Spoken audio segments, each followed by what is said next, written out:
What is good, everybody, man? Welcome into the Bluebloods, man. The coaches' corner, live late on a Saturday night, man. Man, we were gonna do a live stream last night, but with the weather delay, with everyone in the world talking about what happened in week 0, man, we decided to push it back. This will probably be our spot.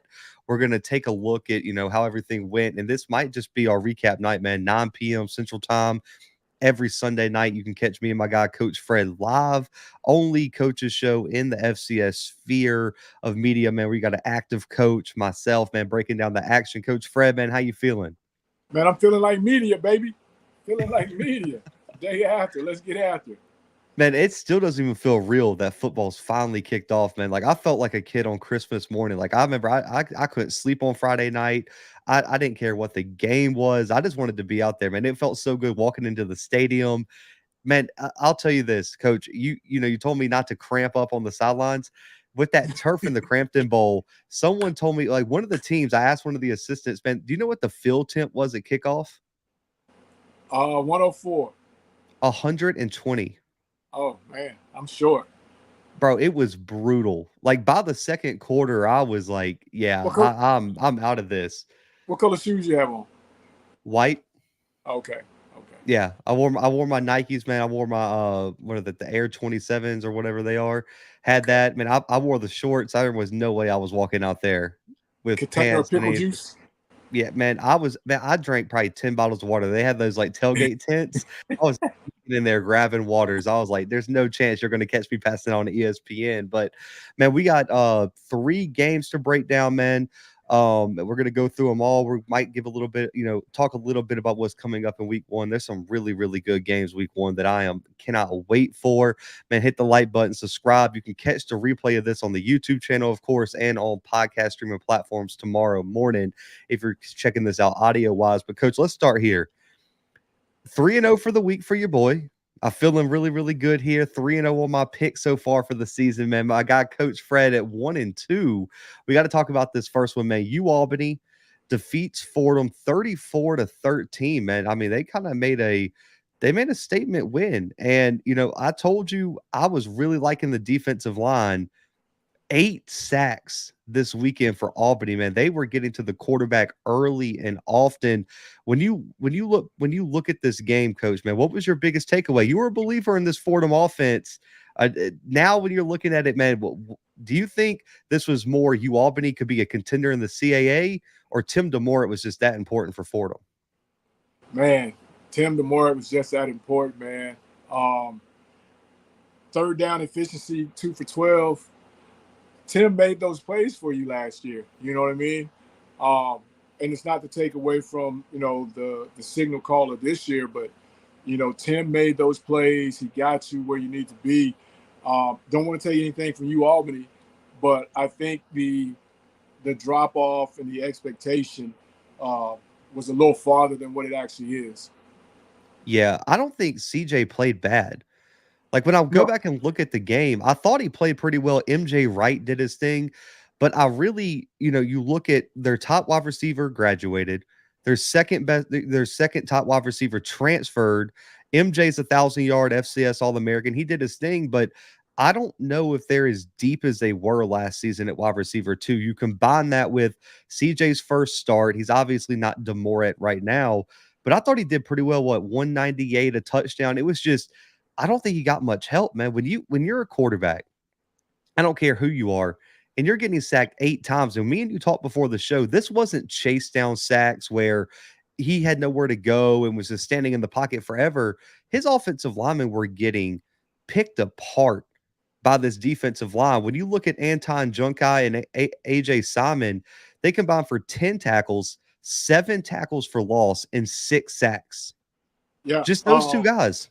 those 2 guys alone, and 8 sacks, minus 44 on those sacks. So like you said, they weren't just chase down. It wasn't coverage. It was like get the snap, and oh man, I got to do something, and I'm in trouble from there. And then you put that on top of the run game, man. They've got to get a run game going to help him out a little bit more until they can catch their footing to replace those guys. But again, not taking anything from UAlbany, but when you when you hit a young guy or new guy early and often, it tends to rattle them a little bit, and that's what they did early and often. I thought they ran the ball better than the stats say because you know what? They had minus 44 yards of sack loss, but Yep. Yep. still, when you're averaging 1.2 yards per carry with a brand new quarterback, man, Not if you good. can't run the football, man, those edge rushers were just pinning their ears back. It was down set hut. We are coming with everything because we know you're not going to be able to run the football. I was very surprised that Julius Lowridge wasn't able to get something going. But then on the other side, listen, me and you said it before we started recording. If Reese Poffenbarger stays at UAlbany and keeps developing, this kid's going to be an issue. I mean, you're talking about a guy who I think has the potential to win a Walter Payton before he graduates if he stays at the FCS level. Puffenberger. Yes, Hey, sir. what 253, 4 passing touchdowns and 50 yards rushing? Spread it around, man, and then got it done with his feet. It wasn't lock on to the guy that's been best to me in practice. It was, hey, here, here, here, here. Timely things. The clips and the games that, part of the game that I got to go through. He was just really timely with the football. He did a good job of, 1,000, 1,000. Let it go. He didn't force it. He let it come to him. He played like a real veteran. Played like a real veteran. Roy Alexander did his thing. I mean, I think it's not a surprise. He was the leading wide receiver last year for UAlbany behind their tight end. But I mean, 2 touchdowns for him. But man, the efficiency on third down for UAlbany too. When you're when you're getting to the quarterback, stopping the run on the other side of the ball, and then you go 9 for 16 on the night on Better third than down conversions. Yeah. Fordham couldn't get him off the field. And so when I look at this, my biggest takeaways from this, coach, is this. One, on the Fordham side, Fordham is probably still the second best team in the Patriot League, in my opinion. I still truly believe that. But when I look at this now, it might be Holy Cross. And I'm talking about the difference between Holy Cross and the rest of the Patriot League is so steep that, I mean, it's going to be a bloodbath when it gets to conference play. And again, if they say the biggest improvement comes from week 1 to week 2. So we'll see that, and if it's really true with Fordham, and then that would be scary if that's really true or comes to fruition for UAlbany, that Poffenbarger gets better than he was yesterday. But and I know averaging 1 yard a carry, just not gonna get it done. No, just not gonna get it done. Got to be better. And with UAlbany, they kept Poffenbarger upright, didn't allow a sack. But I'm very interested to see how they perform. And the CAA is a murderer's row of pass rushers everywhere. William and Mary, 2 All-Americans. New Hampshire, 2 All-Americans. And that's not. I mean, you got pass rushers on every team. Can the offensive line play as well as it did last night?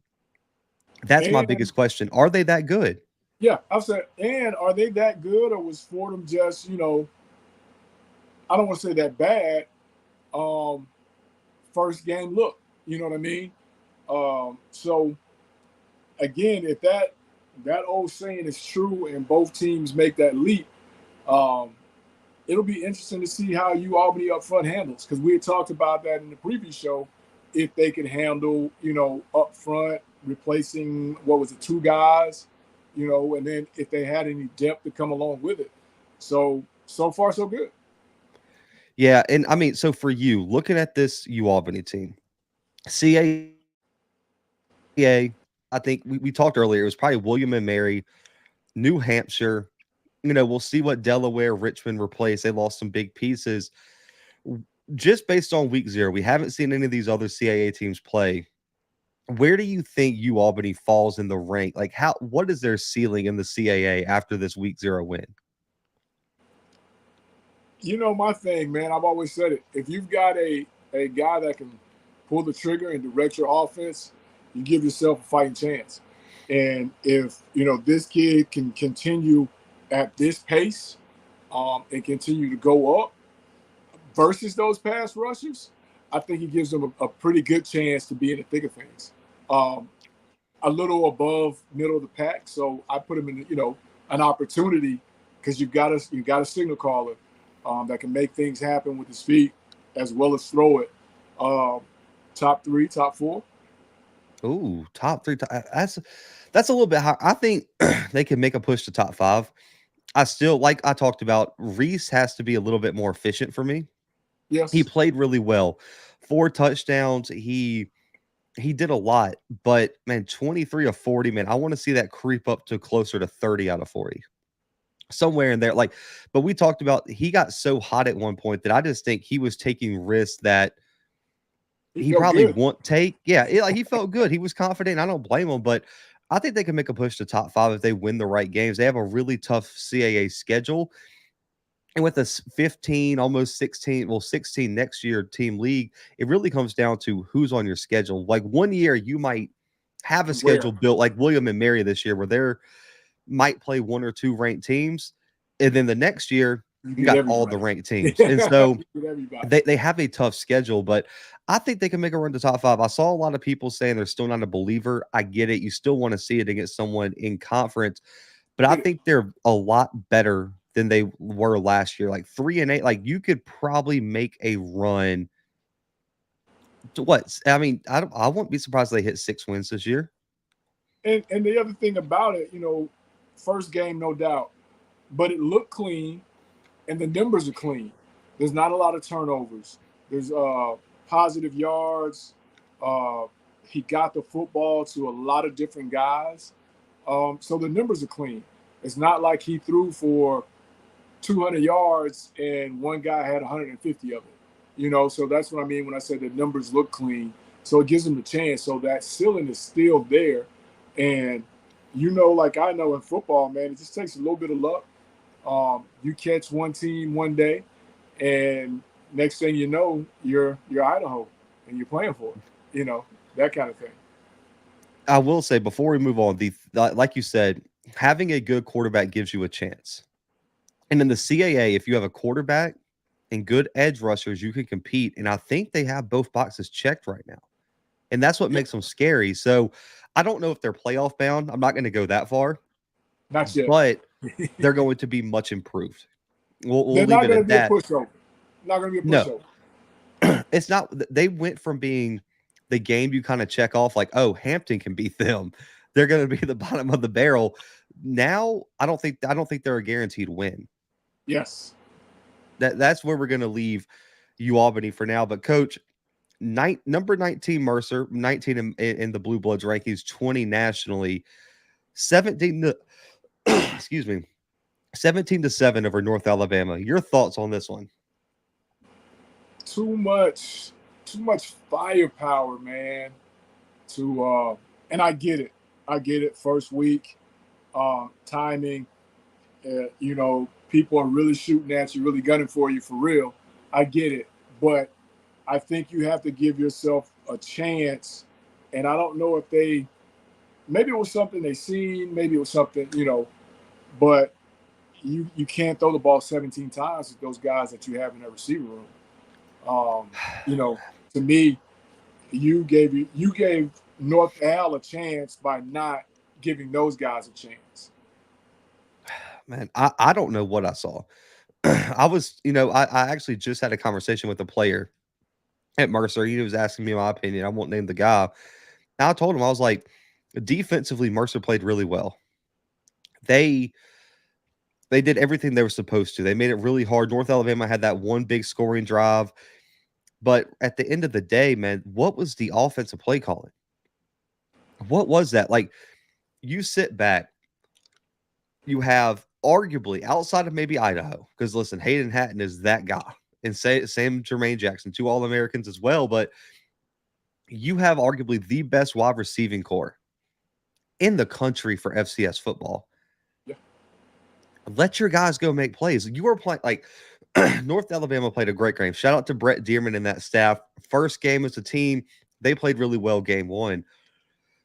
Mercer let them off the hook. Test them. If I got a guy like Ty James outside, Devron Harper in the slot, before I run the ball 60 times, you're going to show me you can stop them. You are going to have to stop 13 and 1. And if you do that, yeah, maybe I'll get under center and run the ball, run the ball down your throat.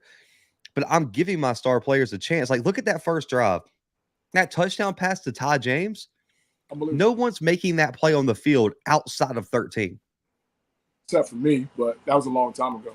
That's what I'm saying. Like, I mean, okay, I want to throw it to you.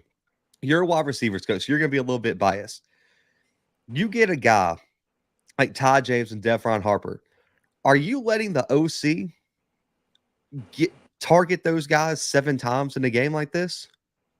No, and Ty's got to have more than 6 targets. Devron's got to have more than 6.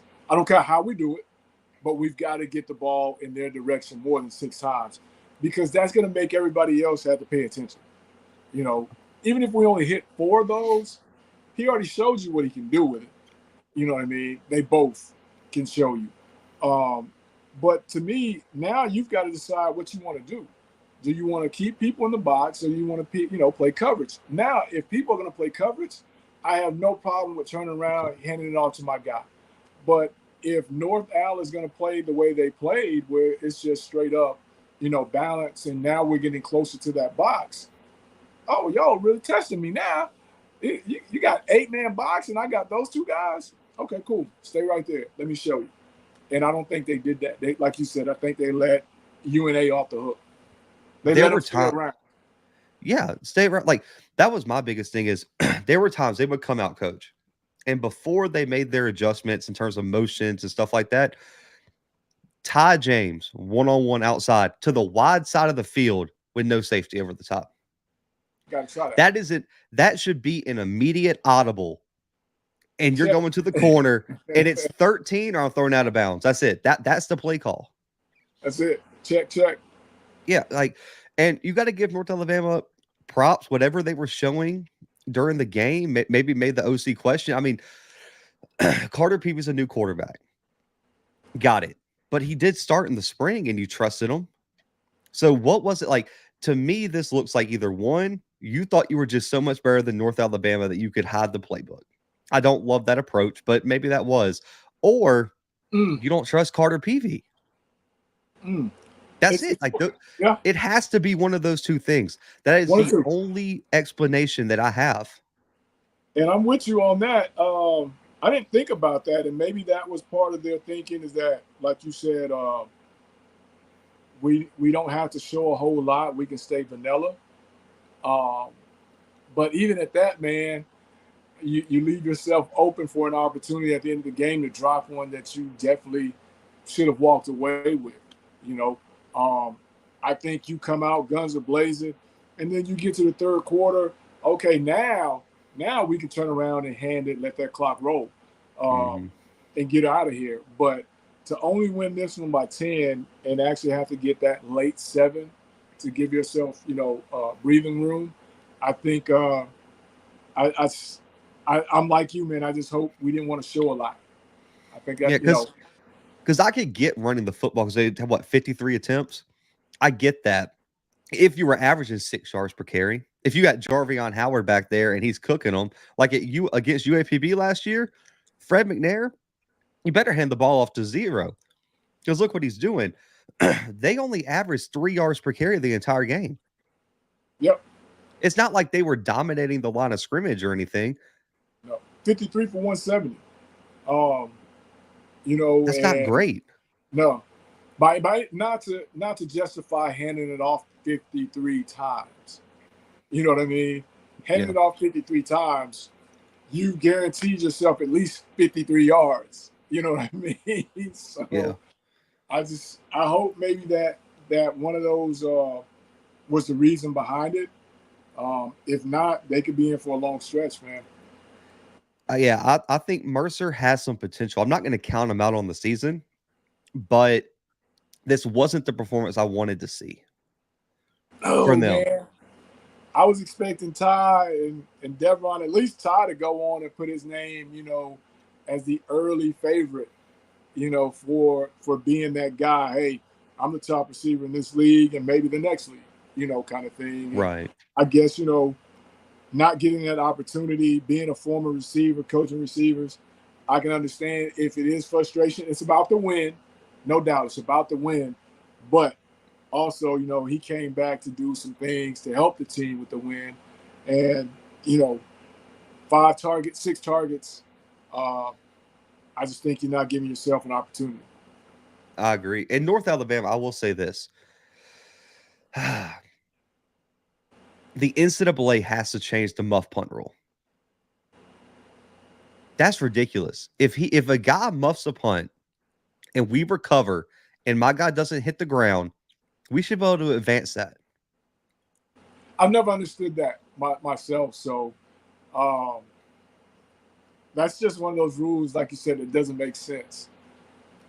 That took a touchdown off the board for them because they went down and missed the field goal. Remember, they missed the field goal on that drive. They didn't get anything out of that. Yeah, off that turnover, just a blank turnover, where that would have been, 7-7 on the board. Yeah, points on the board. Yeah. Look, they missed 2 field goals, had a touchdown call back. Do the math on that. It ain't 17-7. That's a win. Yeah, that's what I'm saying. It ain't 17-7. They got screwed on that. I mean, it just I'm not a fan of 2 quarterback systems. I'm just going to throw that out there. And this is why. This is why. But I thought theirs worked pretty well because TJ Smith was so dynamic. If TJ Smith could have thrown the ball a lick, that could be a dangerous offense because Noah Walters did, okay. I just don't know if they had a wide receiver they could really trust in North Alabama. Noah Walters did okay, but TJ Smith's that stiff arm to go into the end zone where he just beat the dude to the corner, man, that was elite. And there were some times he got out of the pocket. I mean, he just looked explosive. And I like DeMarcus Lacey at running back. I think he had 38 yards rushing on 13 carries or something like that. But they got to find some playmakers in this offense. I thought Kobe Warden showed a little bit of promise. I want to say he was their leading wide receiver. They had the Jalen Daniels kid that had the big run. I want to say on the jet sweep. Offensively, they just got to find their identity. I think this was Brent Dearman and this team's first real shot. They're playing a top 20 team. They were right into it. They just got to kind of find the flow. And if TJ Smith can develop a passing attack, that could be a that could be a 2 quarterback system that might be able to work and win them some games. Well, that was my next question to you. Do you think they go this route the rest of the way? Yeah, probably. I think so. I mean, because it looked like TJ had some packages. It didn't look like they were trying to find who was the best quarterback. Obviously, Noah's a starter.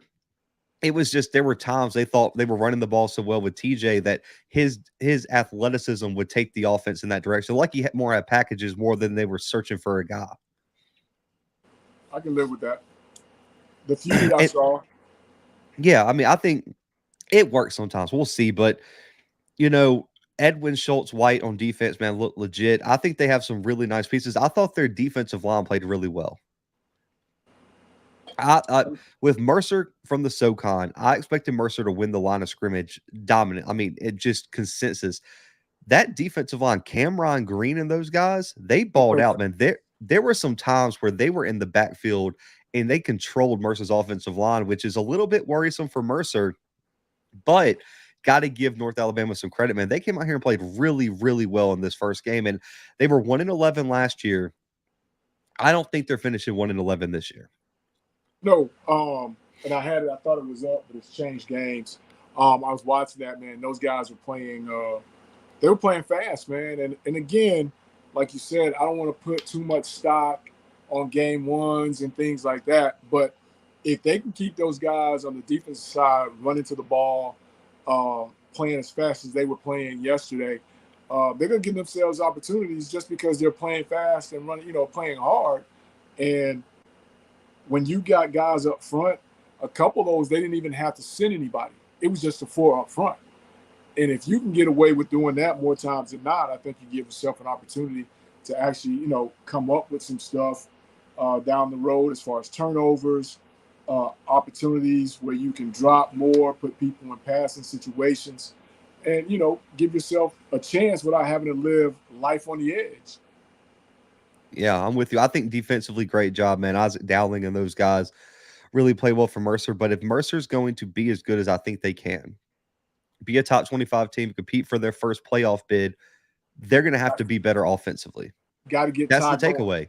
You got to That's get the Ty going. takeaway of the game. Yep. There you go. I'm with you.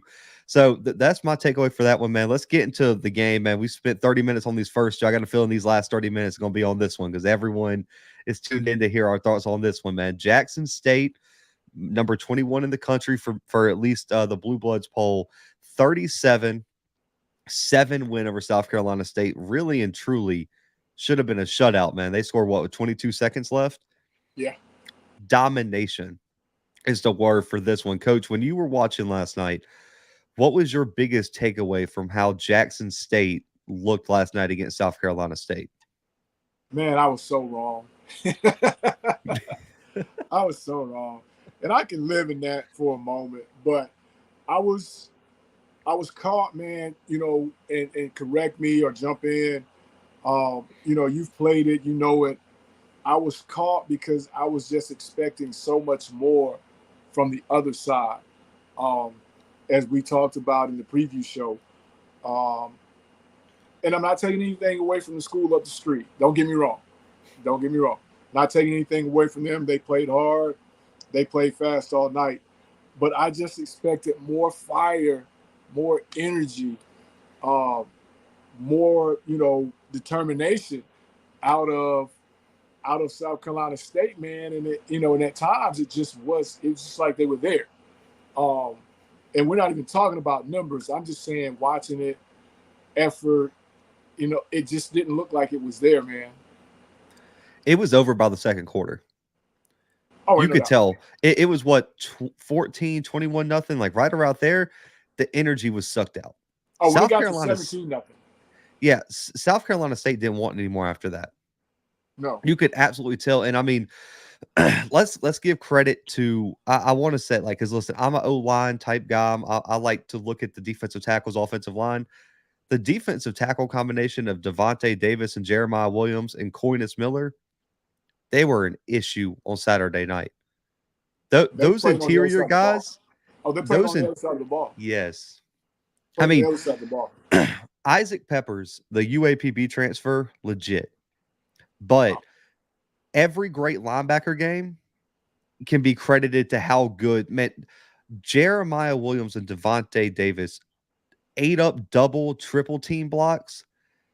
Like, it was ridiculous going back and watching the film. And that opened up with none. They were getting penetration on double teams. Like, put that in perspective.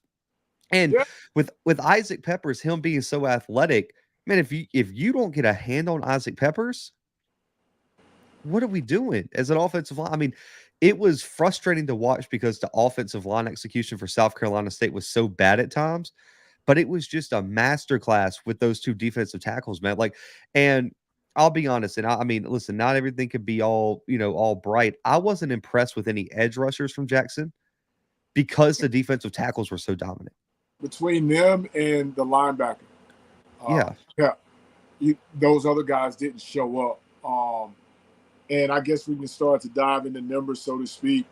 But just, and I'll start on the offensive side of the ball with South Carolina State. I just, and you helped me out with this. I just didn't see a real identity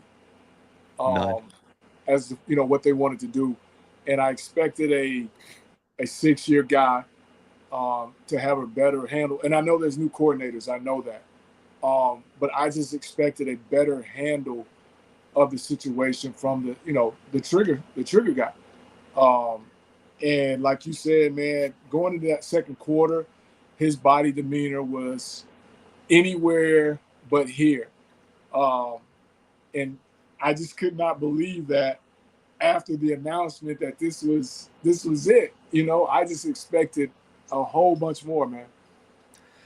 Corey Fields, I mean, looking back through his career, there's been games where he's played well. You look at the Central game last year, the second half of the Celebration Bowl.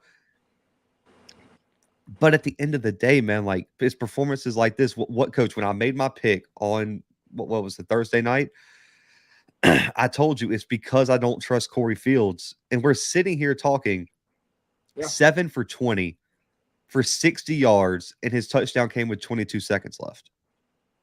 Not good. And that pick, what was that? Not good. Nowhere near. That was No.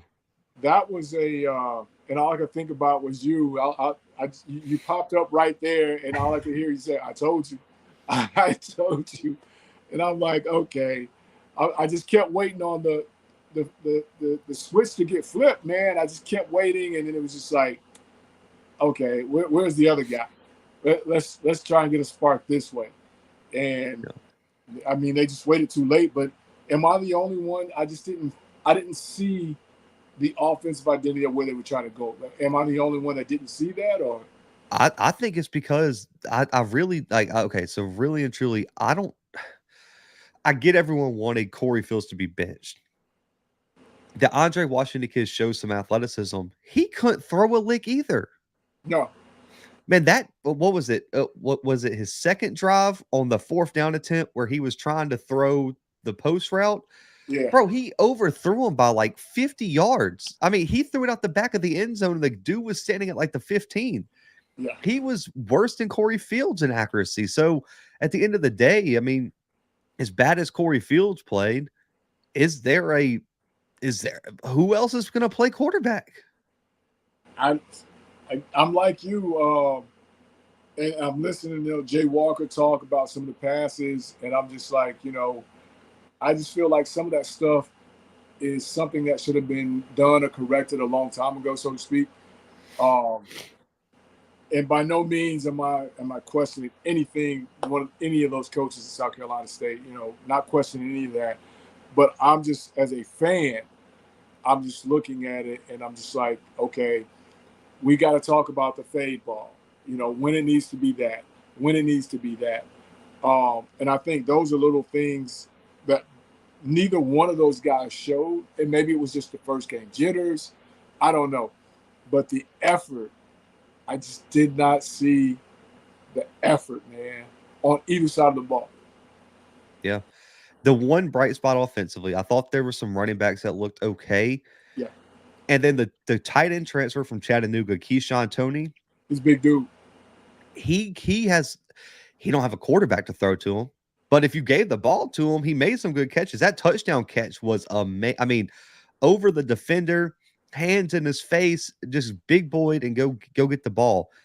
I love his game. I think that was a great pickup for them. But until you solve the quarterback issue, it's not gonna matter. I mean, I can have you pick the top 5 FCS wide receivers to best tight ends. If you give me quarterback play like Saturday night, it doesn't matter. Don't matter. It's gonna look good, but yeah, it was I mean, it at the end of the day, it's a dependent position. But ain't no doubt. To flip it to the other side, listen, I know he's a 6th, 7th year guy now. Jason Brown did his thing, man. What, 26? I was expecting from the other side. Jason Brown did his thing, man. What, 26 of 30, 356 and 3 touchdowns? Yep. That's talk about an efficient night, side, man. A guy that's been there, in between the lines, seasoned guy, didn't get rattled, showed poise. That's what I was expecting from C. Fields, that kind of thing. He took some shots, got right back up, kept delivering the ball. So I was really impressed with him. I really was. That Rico Powers pass where he got hit right in the mouth, and delivered it perfectly. And if that ball would have been 3 yards short, that's a pick. Yep, stepped into it. And I mean, and he did it a few times. What was it that there was a touchdown pass that he had too, where he stepped into it, and I'm talking about tight end on the corner route. Yeah, what a read too. He checked down to Jency. Jency's covered. The guy is coming. He turned and he saw DJ at the last second, and he put it right on the money. He was wide open. Don't get me wrong, but like that's still a high level play. Yeah, in stride. It wasn't stop, come back. It was in stride. Give him his credit, man. I mean, and all night you could tell he has experience, man. Like the way he managed the game was up there in terms of calling timeouts, making sure guys were in the right position, reading the defense. Man, listen, I think he was outstanding. I know some people aren't willing to give him all the credit yet, because I will say he had a good game, but let's give his wide receiver some credit. They went and made plays for him. As a wide receivers coach, I want your take on this. There were some times where it was a simple route concept, a simple read, and those wide receivers and tight ends just went out there and made plays in the open field. If it's close to us, man, we got to go get it. Got to make a play. And then the other thing about it is, when you have an opportunity to make that, and if they, as deep as they say they are, you want to make those, because when you go off, you don't know when the next time, you may get the opportunity again. And I'll give them guys, a tip of the hat as well. When the ball came their way, they made plays. They made plays on the ball. Yeah, Rico Powers led the team with 95 yards receiving on 4 catches. Duke Miller had 9 receptions for 56 yards. He led the team in receptions. Isaiah Spencer, a true freshman, 5 for 64. I like and him.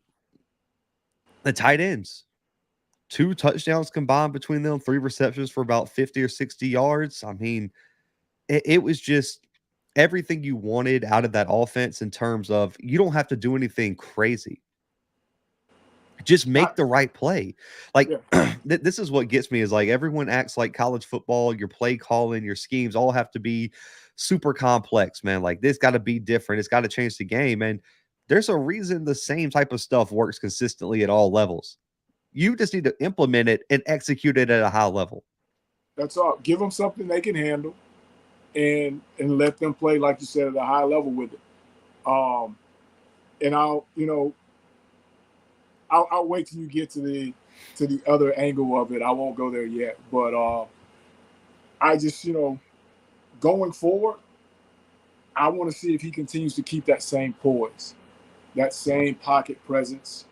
The other thing that I just could not understand, that South Carolina State, you got to tackle the running back. See if Jason really wants to run the ball.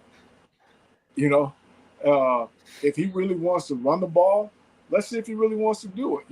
It was a couple times where they would go to him and he handed off, and of course the running back, who was running extremely hard, 5-6 yards, tackle, missed tackle on a couple more. When teams start to try to make him become that runner, let's see where it is in, with him as far as his poise. Yeah. I mean, so for the game, they held South Carolina State to 201 yards. Probably 70 of those came on the last drive. Yeah. And they put up almost 500, and they had the kneel downs and all that. So, I mean, I'm going to say they put up about 500 yards. That for the first game, that's what else do you want? I think right now, Coach Taylor is harping on something, because he's got to get it back down. He's got to get the heads back in the building. 3 of 9 is not going to get it on most nights. Third down. No. And true enough, you're only in third down situations 9 times, which is incredible. But that's a whole nother stat. But you got 9 times that you were in third down situations, and you only got them 3. You're not going to win many tight ball games if your third down percentage is like that. So I'm going to nitpick that. And then the turnovers, a couple that got saved on, so to speak. The one fumble, 2 fumbles that they were able to get back, so to speak, and then one they weren't.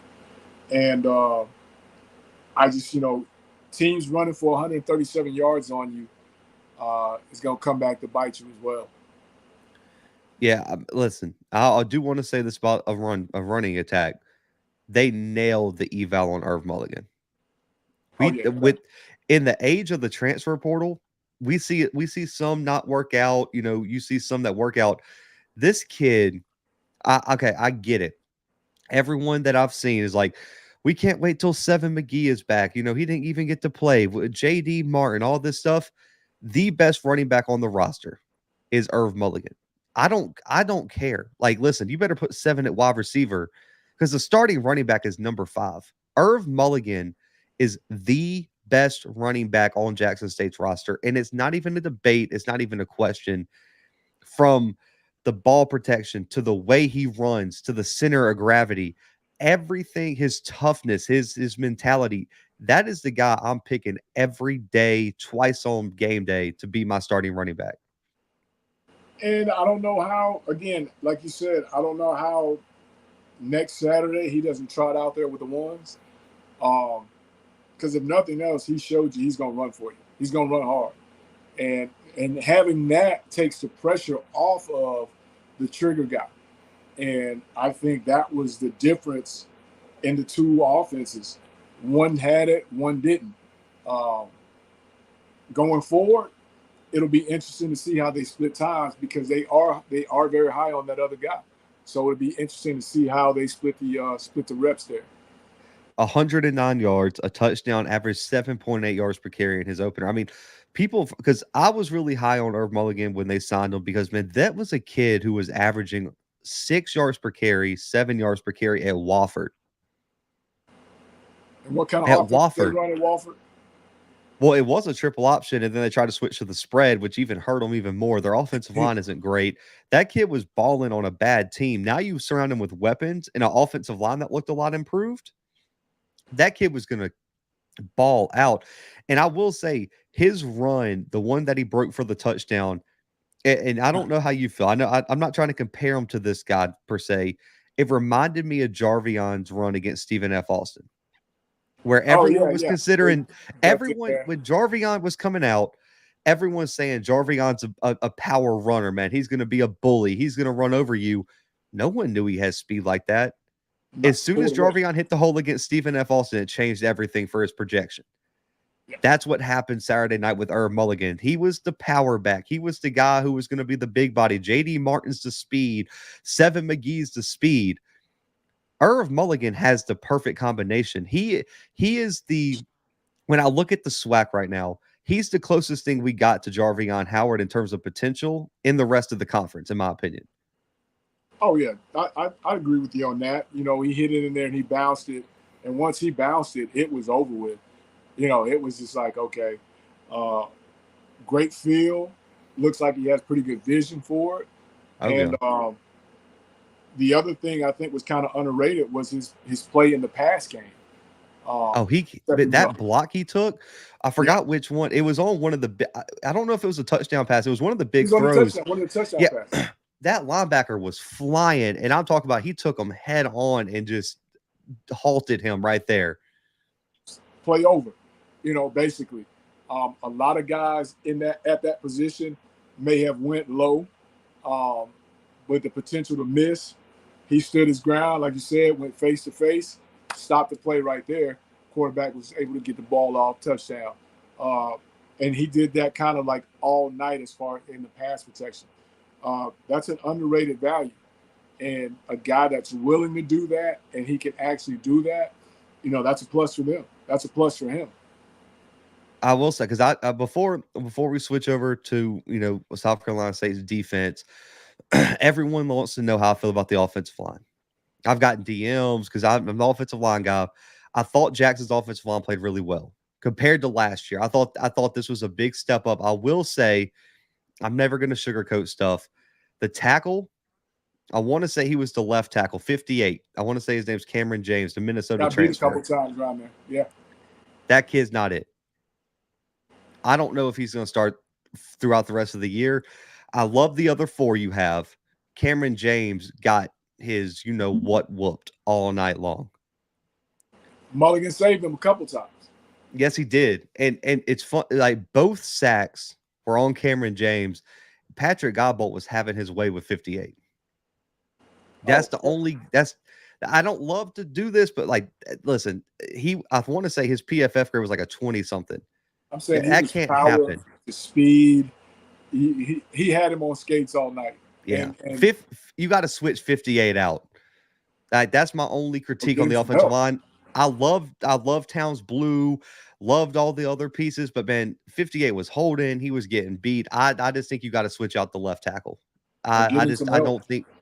Yeah, like, because that might be a thing where you got to pull a tight end in there to help chip. have, like you said, Irv help them on the edge. Somebody's got to help 58, man, because you're going to play some really good edge rushers. If that's the one critique really and truly I have about the offensive line, everyone else played well. I thought the offensive line as a whole ran block well. They did a good job getting to the second level, getting their hands on linebackers. If you look at that Irv touchdown, and they sealed the linebacker really well on that one, and that allowed him to get upfield and hit that crease. They run block really well, but in terms of pass blocking, man, you got to control the edge better than that. And I do get he's going against Patrick Godbolt and a really elite pass rush, but he's going to have to take a step forward at that left tackle spot if that's going to be his spot for the next 10 games. Yeah, and he's going to face that week in, week out. He's going to face that week in, week out. Now it's on tape, and guess who's going to be that person over there lined up against him? Everybody's best pass rusher. So, yeah, you got to figure it out. Definitely got to figure it out. I'm with you. And on defense, I mean, what do you want to say about South Carolina State's defense, Coach? I mean, what Godbolt's the only guy who looked as advertised. What, he had 5 tackles, 2 sacks, 2 tackles for loss.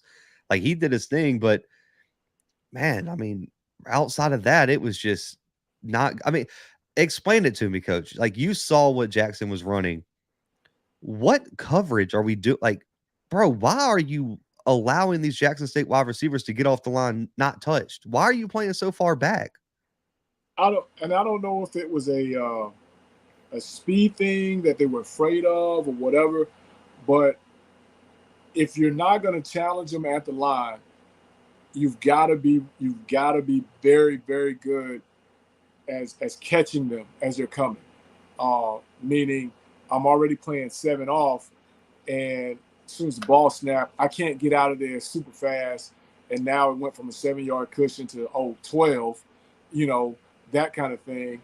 And again, it was just, uninspired, man. I just don't know if the line, I mean, I wasn't there, so I don't know how big the spotlights were. Maybe the Diddy situation.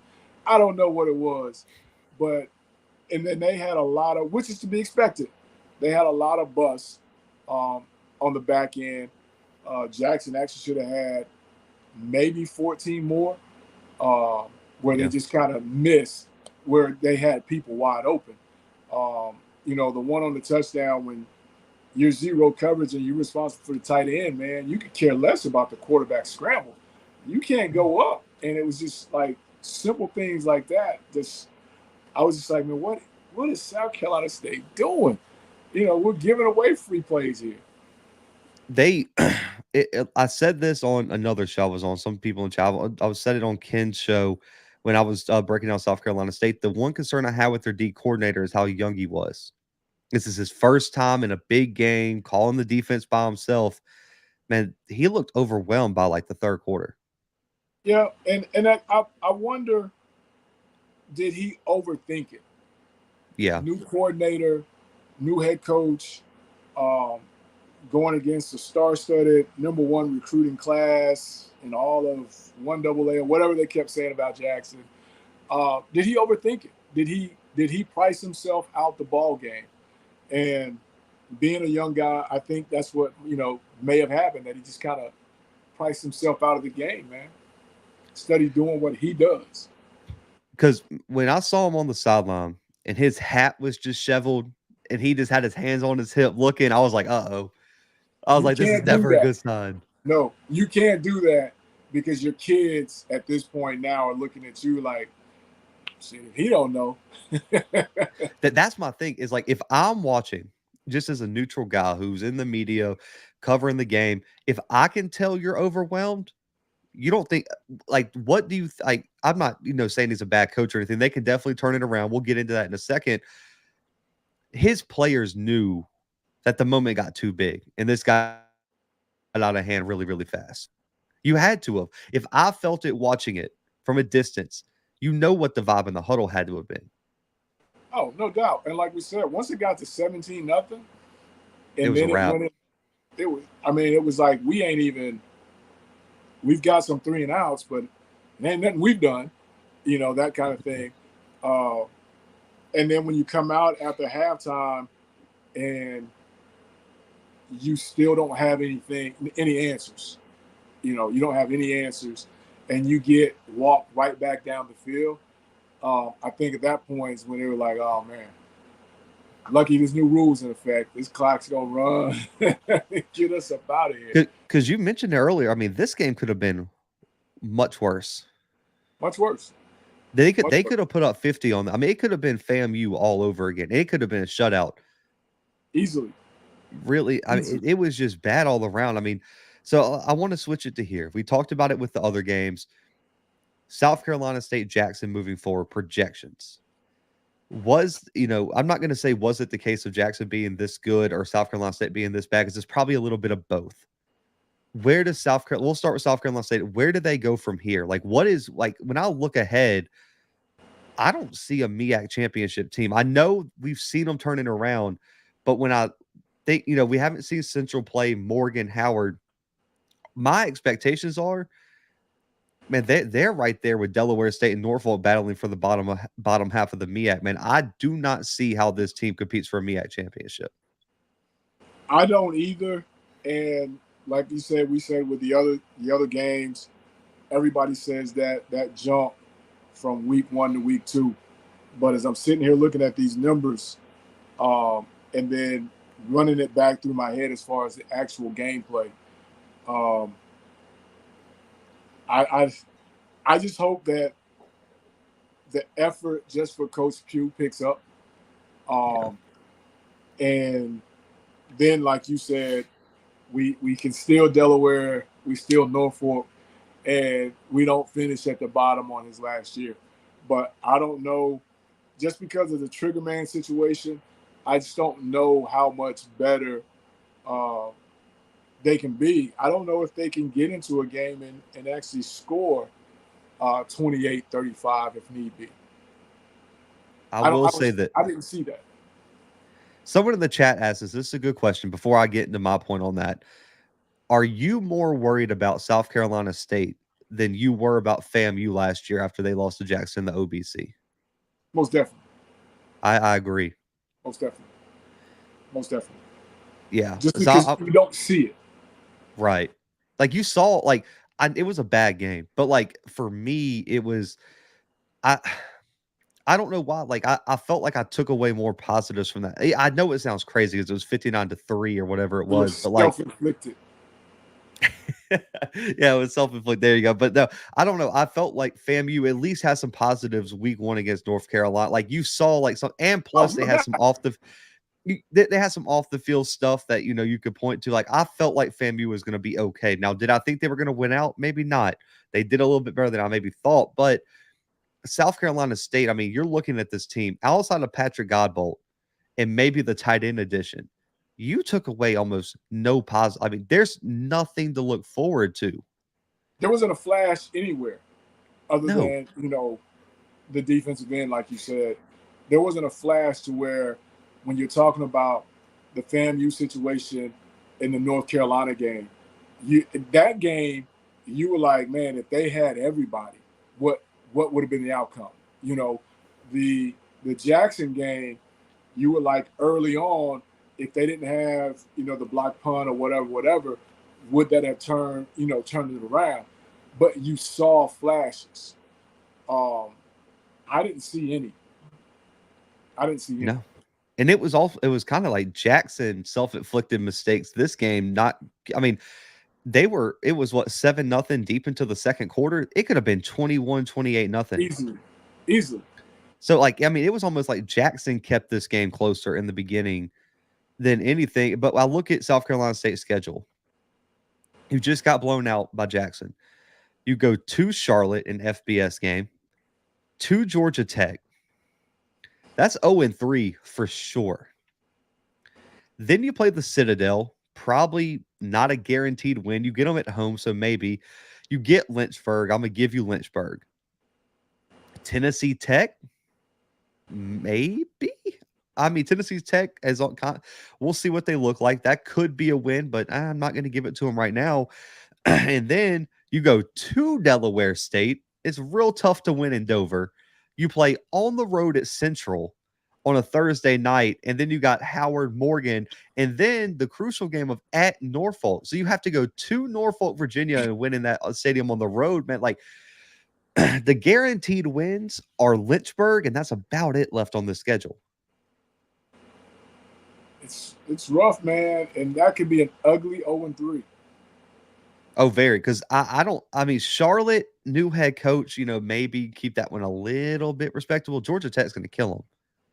Oh, I mean, they're going to try to put it up on College Game Day. You know what I mean, to get that score up there, and I get it, but again, it just starts with the effort, man, and I just did not see any of that. The fight just wasn't there.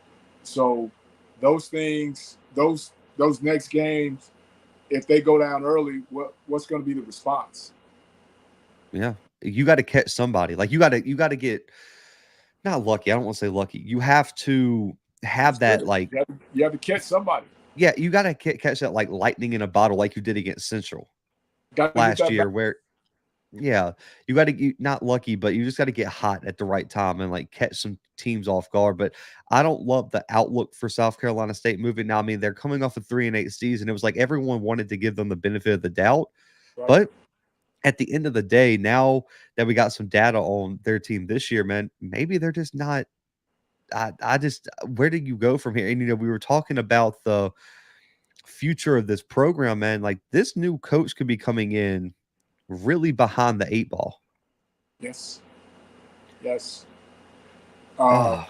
Worse than a 3-8 situation. He could be coming in worse than a 3-8 situation. It's going to be. Now let's flip it to the Jackson side. The expectations for this Jackson team were all over the place.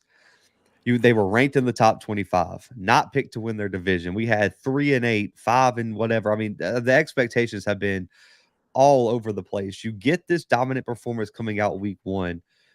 Have your personal expectations changed for Jackson and just from based on what you saw this past weekend, projecting forward, man, where does this team go from here? What's their potential?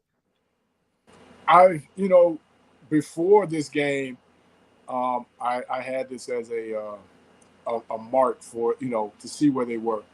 But after seeing 2 quarters of it, I'm just like, I don't know if we'll really know until after this week where they are. And I guess that's safe, an easy pick, safe pick to see. But I think you got to get them on a different, playing someone different. Because I think we all had, like you said, very, very high expectations for South Carolina State to come in this year. Because everybody was saying the same thing. Coach Pugh's not going to come in and have 2 of those back-to-back. So it was almost like, you were expecting something completely different. And when you got it, you're just like, no knock to Jackson. It's just like, man, this is tough to evaluate them. They look good, but they're also getting free reign off the ball. They're also not being challenged on the outsides. Fields had people running open. He just couldn't get the ball to him. So it was bad at times. Yeah. So again, it's just I don't know how to evaluate after that game. That's fair. I mean, I do think I don't think anyone would disagree. Let's not use hindsight in our thinking. I don't like doing that. A week ago, we're recording this Sunday, August 20th, let's say. I don't think anyone would say South Carolina State was a tougher game than FAMU.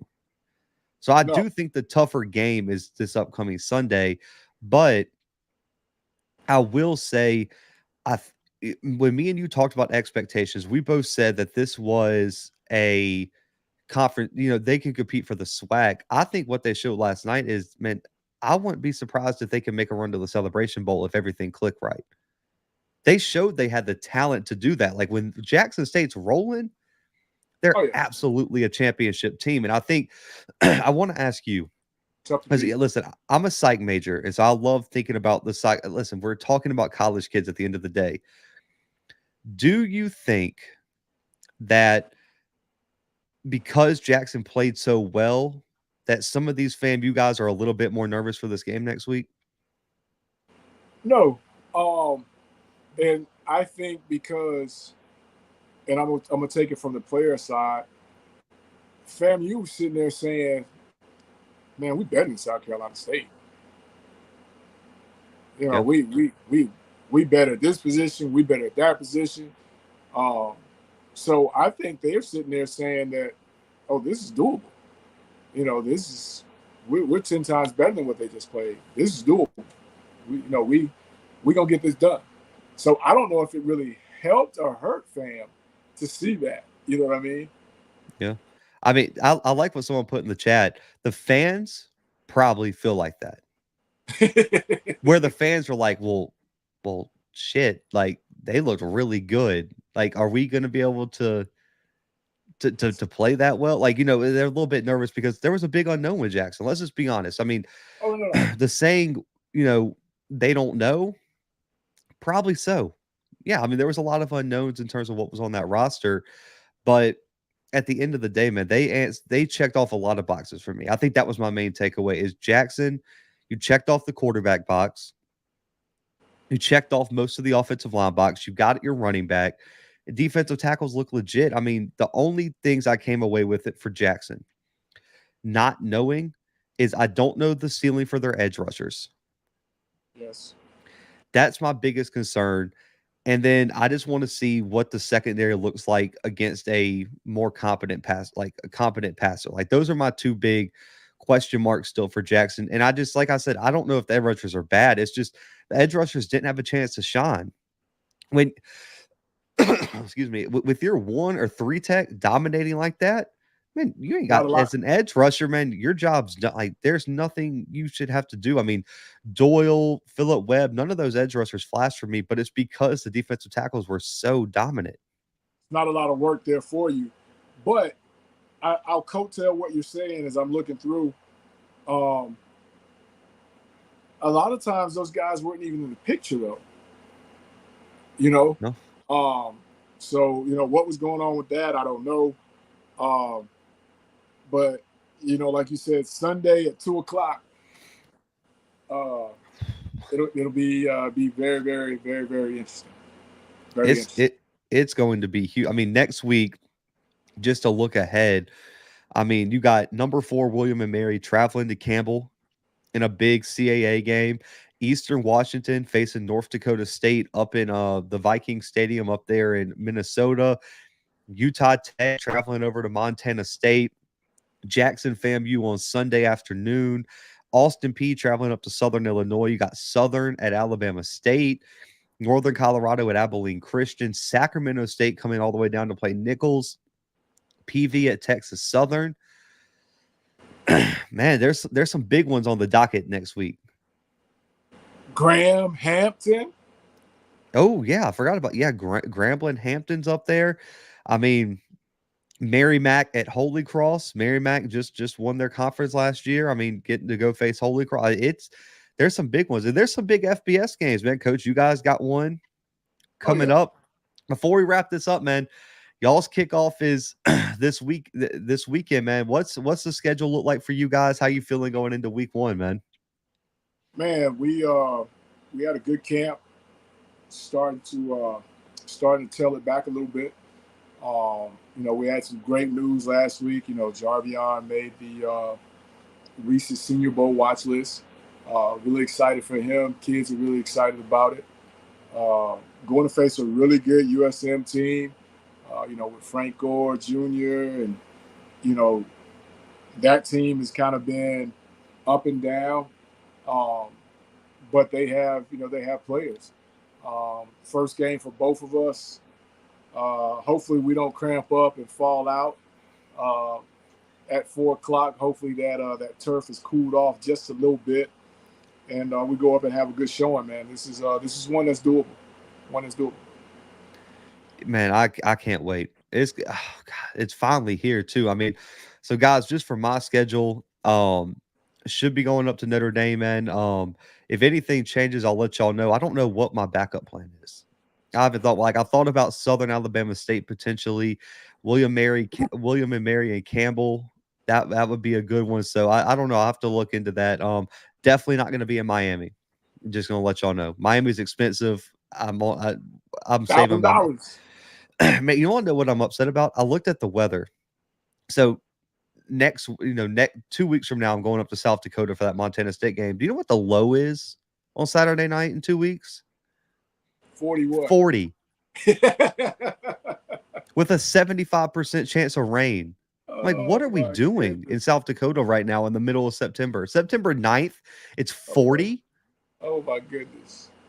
What are we doing? Oh man, I went from almost passing out this Saturday because it's 120. So I'm gonna be in a hoodie and a jacket because it's 40 degrees and raining in South With Dakota in 2 weeks. This is with ridiculous. rain. With rain. It's ignorant. Why does anyone live in South Dakota? I will never understand. It makes me upset that it's gonna be 40 degrees because that kickoff's at 6 p.m. too. Oh, you know it's gonna be. Take pictures. Oh, that's the whole reason I'm going, man. We have pictures, videos, man. If you're looking for highlights, man, the FCS kickoff highlights are on the page, man. Shout out to Kobe, to Mona, man. They sent me the post game press conference for this MEAC SWAC challenge, man. So I'm probably going to post that. In terms of content this week, what we got, Coach? We got preview on Thursday. Thursday. Um, we're probably gonna have Coach Mark Frederick on.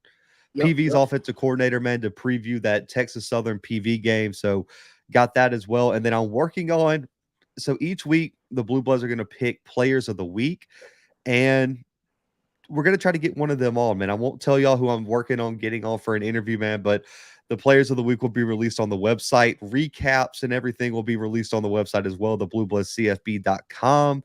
But coach, man, anything you want to say, man, before we run out of here? Hey, this is a big week, people. Hydrate. Pickle juice, water. Before you hit the stands, man. Before you hit the stands and chug them up, make sure you hydrate. Make sure you hydrate.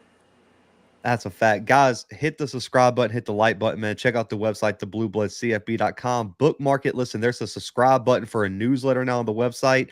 Put your email in.